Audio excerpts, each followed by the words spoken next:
On monte de plus en plus et on va partir d'ici quelques instants.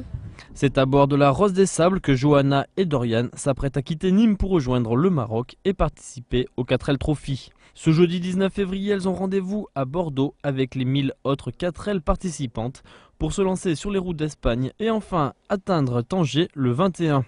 Mais pour l'heure, tout n'est pas encore opérationnel. On a un petit souci au niveau de pneus. Il y a un pneu qui touche une protection qu'on a mis dessous la voiture. Donc du coup on va passer pour couper un peu plus toute la plaque dessous, on va la découper un petit peu pour éviter que la roue touche dans les tournants en fait. Un petit peu de mécanique avant de partir. Ok les filles, pour la mécanique, on vous fait confiance. Le 4L Trophy reste cependant une aventure humanitaire avant d'être une course. Le but premier du 4L Trophy, c'est d'apporter 60 kg de fournitures scolaires aux écoles marocaines. Côté sécurité, les étudiantes de l'IUT GEA de Nîmes ont répondu scrupuleusement au règlement. L'organisation du 4L Trophy nous a donné des consignes de sécurité, on a du matériel obligatoire. Si on n'a pas ce matériel, on ne peut pas participer au 4L Trophy. Donc tout ce qui est trousse à pharmacie, extincteur, pour qu'il n'y ait pas de soucis au niveau mécanique et au niveau de notre santé aussi.